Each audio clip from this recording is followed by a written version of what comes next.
शब्द नहीं करते। कहाँ है अपने पांडे जी, राधे श्याम त्यागी जी, इधर आओ।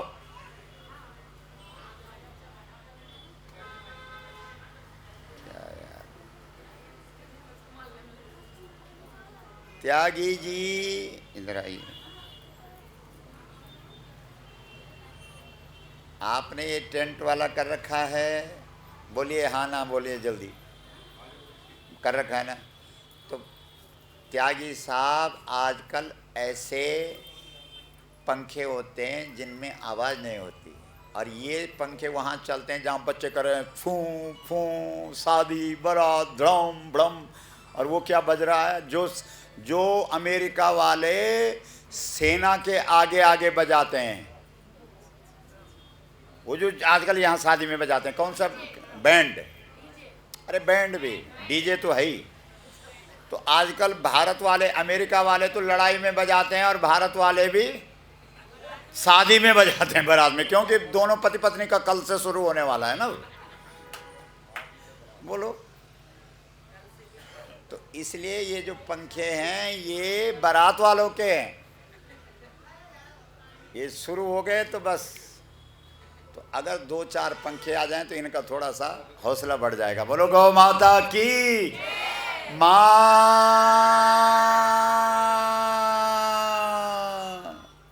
बहुत ध्यान दो।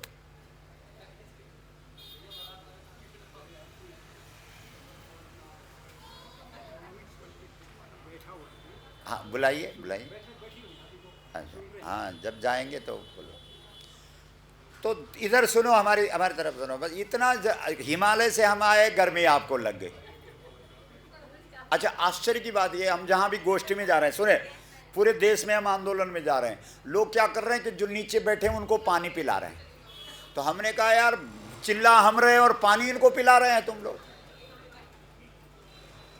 बताओ। नहीं वैसे भी सोचो ना भाई, चिल्ला तो हम रहे हैं और हमारे पहाड़ में बोलते हैं कि गली तुम्हारी सुकड़ है। भाई जो चिल्लाएगा गला उसी का तो सूखेगा, सोचो ना जरा। तो गाय की पीठ पर हाथ फेरने का मतलब है, तुमने हाथ किससे मिलाया बोलो। आहा, इतनी बड़ी चीज जो गौ माता है, जिसकी पीठ पर हाथ फेरने का मतलब है कि आपने सूर्य से हाथ मिला दिया, उस गाय का 1 लाख संख्या में इस देश में प्रतिदिन कत्ल हो रहा है। गलत है कि सही है? जल्दी बोलो, हाथ उठा के बोलो। तो गलत है तो तुम्हारे घर के अंदर बैठने से हो जाएगा ठीक? अब क्यों नहीं बोल रहे हो? अगर गलत है तो गलत का तो विरोध होना चाहिए। 71 साल हो गए तुम्हारे देश को आजाद हुए, और तुम्हारे देश में जो आजादी आई थी वो इस नाम पे आई थी, आजादी की जो क्रांति पैदा हुई थी वो गाय के लिए हुई थी। आप पता कर लो, ये तो इतिहास है।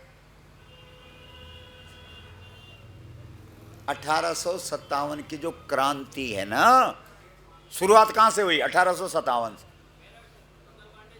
मंगल पांडे से। तो मंगल पांडे ने विरोध क्यों किया? मंगल पांडे ने, जब मंगल पांडे को पता लगा कि ये जो अंग्रेज हैं राक्षस हैं, ये तो गाय का मांस खाते हैं, और इन्होंने गाय की चर्बी कारतूसों पर लगा दी है, और ये तो हमारा भी धर्म भ्रष्ट कर रहे हैं, ये तो गौ को खत्म करेंगे। अरे गाय तो भारत है, अगर गाय को हटा दो तो भारत तो मुर्दा है, कुछ भी नहीं है। भारत क्या है? बोलो भारत, जोर से बोलो भारत माता। क्या अर्थ निकला? भारत तो माता है। पाकिस्तान माता बोलते हैं, रूस माता बोलते हैं, अमेरिका माता बोलते हैं, जापान माता बोलते हैं। कोई दुनिया का ऐसा देश नहीं है जिस देश के साथ माता शब्द जुड़ा हो।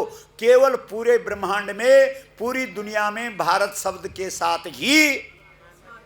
बोलो गलत है कि सही है? तो माता क्यों, भारत माता क्यों, ये सवाल है। क्योंकि भारत को पैदा करने वाली गौ माता है। भारतीयों की हर चीज गाय से है। आप बोलेंगे कैसे? आप घर में पूजा करते हैं तो पहले आप उस जगह को पवित्र करते हैं। बोलो करते हैं कि नहीं? तो हाँ ना बोलो। हाँ, कोई कथा सुनाने थोड़ी आ रखा हूँ, तो आंदोलन चल रहा पूरे देश में। गौ माता को प्रतिष्ठा दिलानी। तो जब तुम अपने घर में पूजा करना चाहते हो तो अपने घर को लीपते हो किस चीज़ से? अब बताओ, दुनिया में कोई ऐसा जीव है, जंतु है, भगवान है, इंसान है जिसका मल इतना पवित्र है कि जहाँ लगा दो वो पवित्र हो जाए? है कोई? बोलो, गाय को छोड़ के। कितनी बड़ी चीज है, सोचो जरा। तुम्हारा पूजा गाय पे है, पाठ गाय पे है, यज्ञ गाय पे है, जप गाय पे है, दान गाय पे है, तीर्थ गाय पे है, व्रत गाय पे है। इस देश में ऋषि लोग गाय की उपासना करते थे, इसलिए गाय को गायत्री कहते हैं। ये बोल रहे हैं हम आपसे, और गायत्री मंत्र की व्याख्या बता रहे हैं आप। बोलो, तत् सवितुः, उसमें सूर्य है। तो गाय की पीठ में कौन है? सूर्य। गायत्री मंत्र का अर्थ सुन लो। गायत्री मंत्र सबको आता है लेकिन मतलब कोई नहीं समझता। वरेण्यम, बोलो, यह संसार में सबसे श्रेष्ठ है।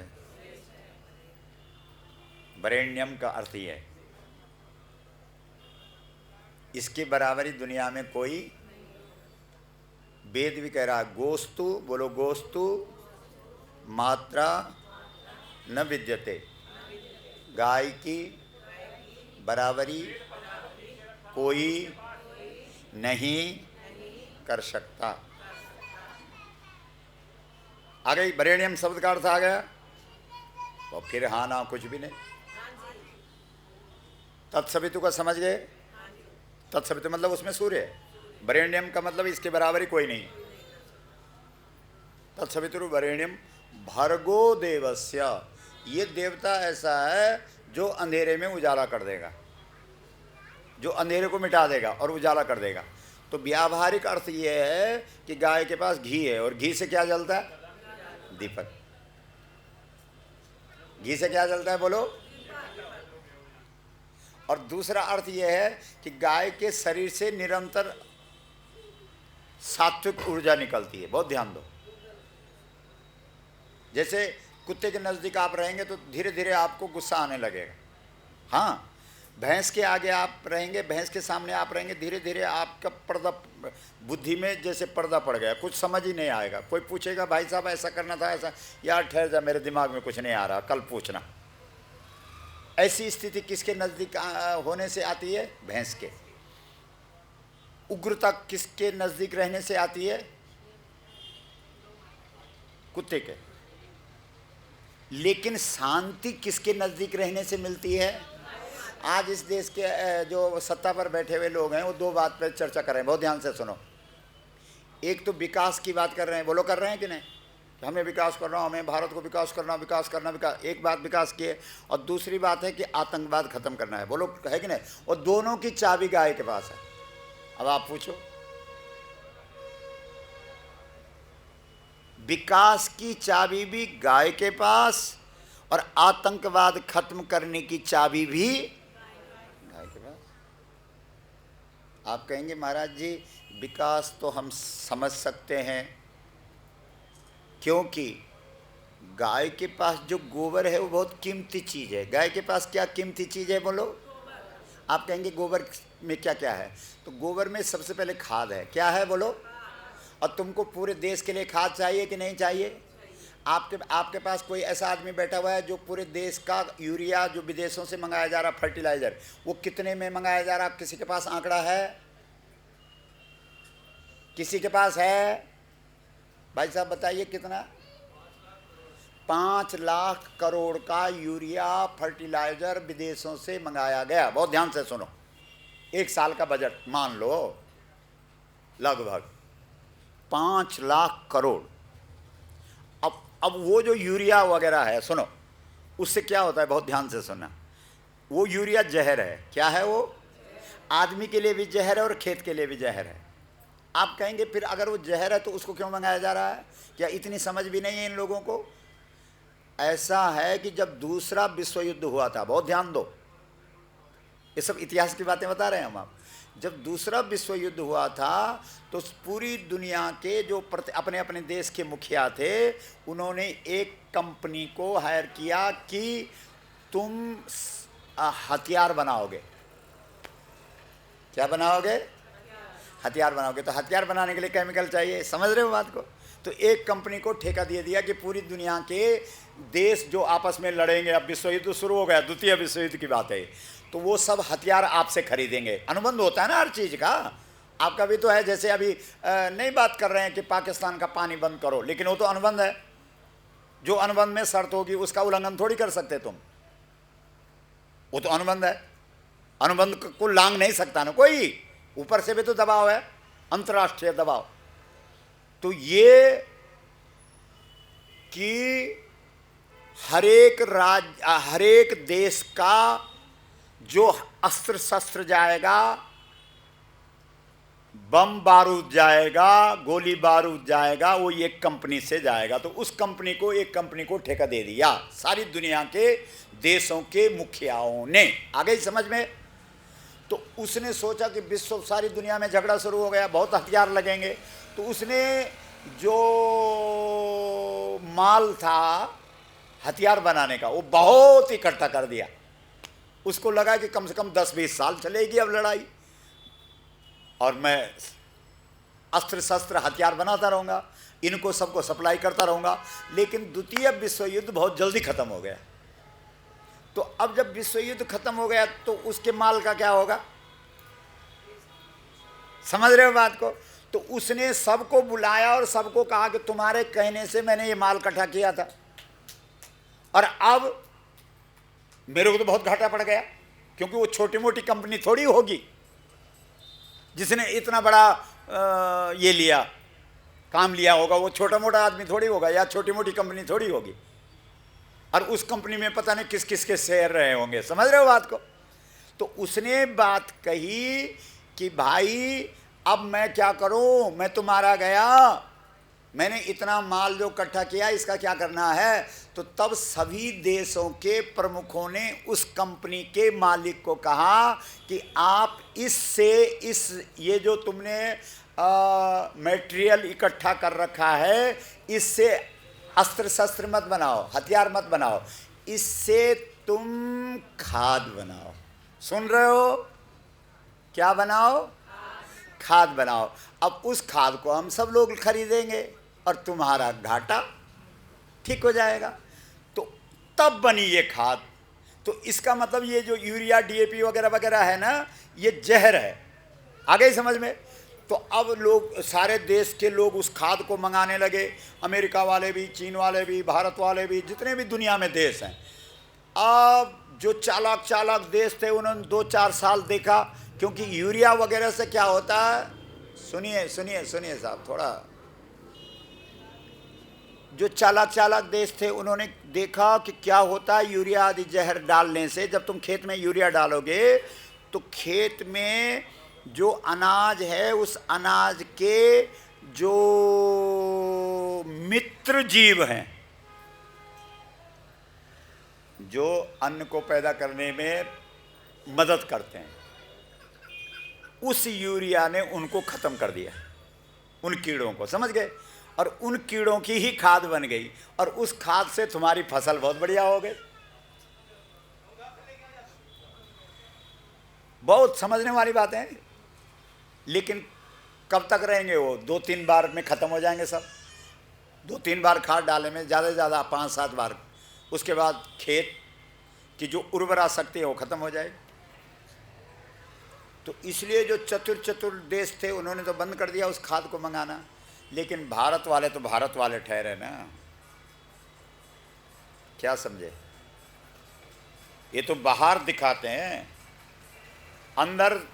वो एक आदमी था ना हमारे यहाँ, अंदर तो उसको खाना नहीं मिलता था, लेकिन बाहर जब आता था तो मूंछों पे उधार का घी लगा के आता था। और पता क्या बोलता था? अंदर तो सूखी रोटी नहीं मिलती थी, बाहर आके पता क्या बोलता? यार इतना समझाता हो ना, शुद्ध देसी गाय का घी इतना डाल देते हैं ना सब्जी में। अरे तूने कभी सपने में भी देखा है गाय का घी?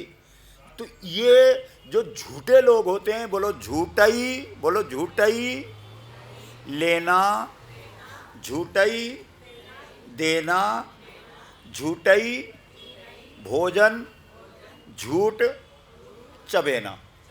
उनका तो झूठ पे बाहर दिखाना है कि हम बड़े शांत लोग हैं, अंदर नींद नहीं आ रही है।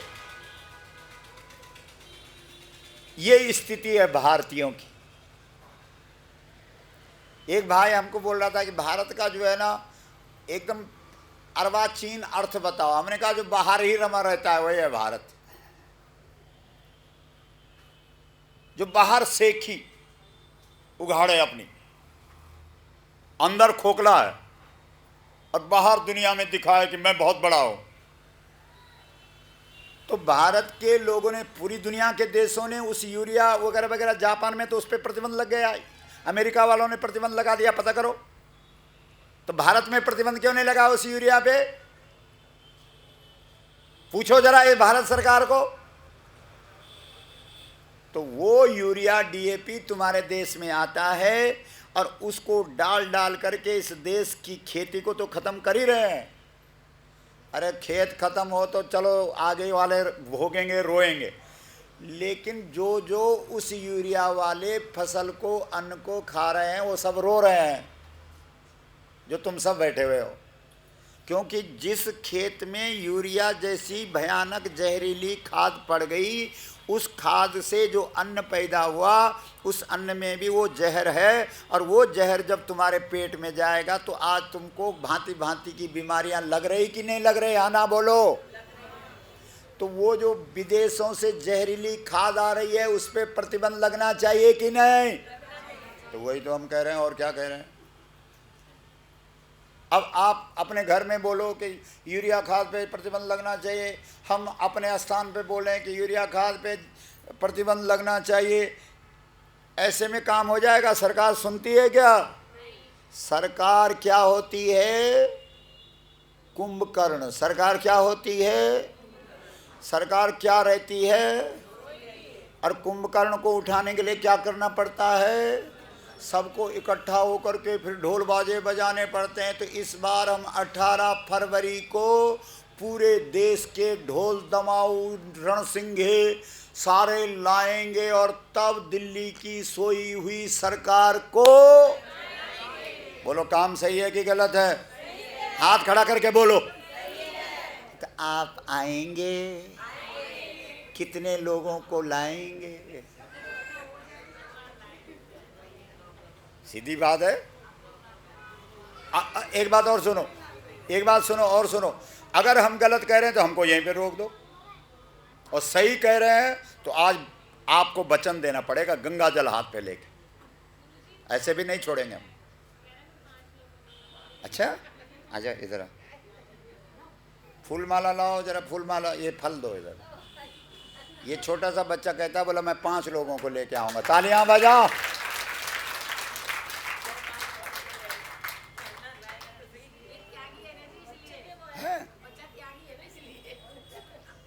एक केला भी दो इसको। कितने लाएगा?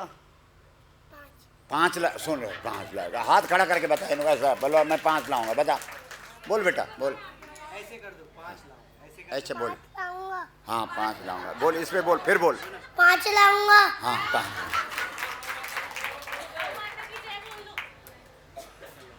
जय तब बोलेगा जब राष्ट्रमाता बनेगी। पहले देखो मना कर दिया ना उसने।